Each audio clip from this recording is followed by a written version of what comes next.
యెహెజ్కేలు గ్రంథము 39వ అధ్యాయము. మరియు నరపుత్రుడా, గోగును గూర్చి ప్రవచనమెత్తి ఇట్లనుము.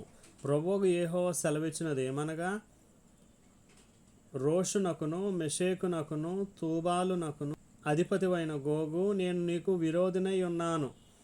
నిన్ను వెనుకకు త్రిప్పి నడిపించి ఉత్తర దిక్కున దూరంలో ఉన్న నిన్ను బయలుదేరదీసి ఇశ్రాయేలీల పర్వతములకు రప్పించి నీ ఎడమ చేతిలోనున్న నీ వింటిని క్రింద పడగొట్టెదను, నీ కుడి చేతిలోనున్న బాణములను క్రింద పడవేసెదను.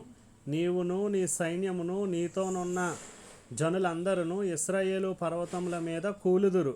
నానా విధమైన క్రూర పక్షులకును దుష్ట మృగములకును ఆహారముగా నిన్ను ఇచ్చెదను. నీవు పొలం మీద కూలుదువు.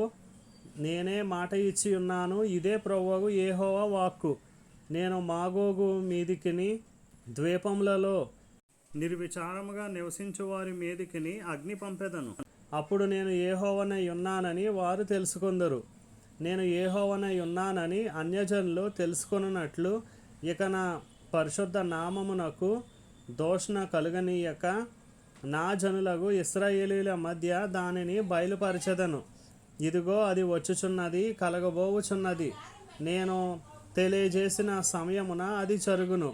ఇదే ప్రభువు యెహోవా వాక్కు.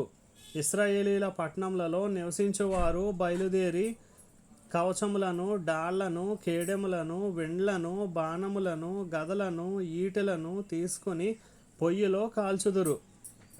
వాటి వలన 7 సంవత్సరములు అగ్ని మండును.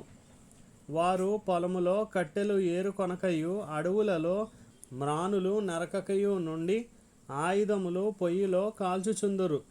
తమ్మును దోచుకుని వారిని తామే దోచుకొందురు. తమ సొమ్ము కొల్లపెట్టిన వారి సొమ్ము తామే కొల్లపెట్టుదురు. ఇదే ప్రభువు యెహోవా వాక్కు.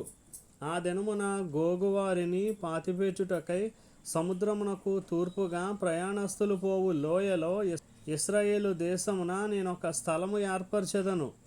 గోగును అతని సైన్యం అంతటిని అక్కడి జనులు పాతిపెట్టగా ప్రయాణస్తులు పోవుటకు వీలు లేకుండును.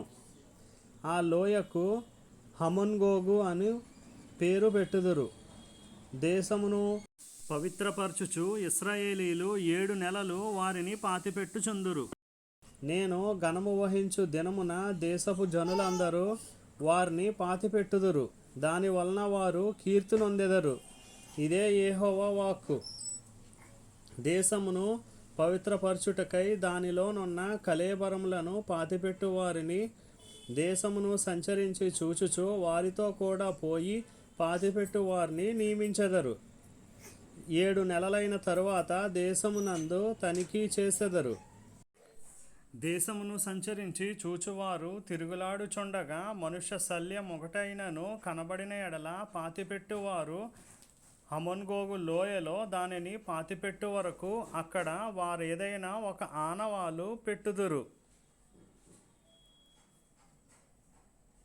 మరియు హామోనా అను పేరుగల ఒక పట్టణముండును. ఏలాగున వారు దేశమును పవిత్రపరచుదురు.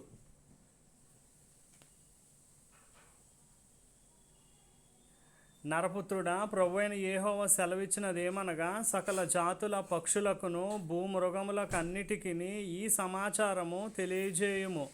నేను మీ కొరకు వధించు బలికి నలుదిక్కుల నుండి కూడిరండి. ఇశ్రాయేలీల పర్వతముల మీద నాకు గొప్ప బలి జరుగును. మీరు మాంసము తిందురు, రక్తము త్రాగుదురు. బలాఢ్యుల మాంసము తిందురు. భూపతుల రక్తమును బాషానులో క్రొవ్విన పొట్టేళ్ల యొక్కయు గొర్రెపిల్లల యొక్కయు మేకల యొక్కయు కోడెల యొక్కయు రక్తము త్రాగుదురు. నేను మీ కొరకు బలి వధింపబోచున్నాను. మీరు కడుపార క్రొవ్వు తిందురు, మత్తు కలుగునంతగా రక్తము త్రాగుదురు. నేను అర్పించిన పంక్తిని కూర్చుండి గుర్రములను, రౌతులను, బలాఢ్యులను, ఆయుధస్తులను మీరు కడుపార భక్షింతురు. ఇదే ప్రభువు యెహోవా వాక్కు. నా ఘనతను అన్యజనులలో అగుపరిచెదను. నేను చేసిన తీర్పును వారి మీద నేను వేసిన నా హస్తమును అన్యజనులందరూ చూచెదరు. ఆ దినము మొదలుకొని నేనే తమ దేవుడైన యెహోవానై ఉన్నానని ఇశ్రాయేలీలు తెలుసుకొందురు. మరియు ఇశ్రాయేలీయులు తమ దోషమును బట్టి చెరలోనికి పోయిరనియు వారు విశ్వాసఘాతకులైనందున నేను వారికి పరాజ్ముఖుడనై వారు ఖడ్గము చేత కూలునట్లుగా వారిని బాధించు వారికి అప్పగించితిననియు అన్యజనులు తెలుసుకొందురు.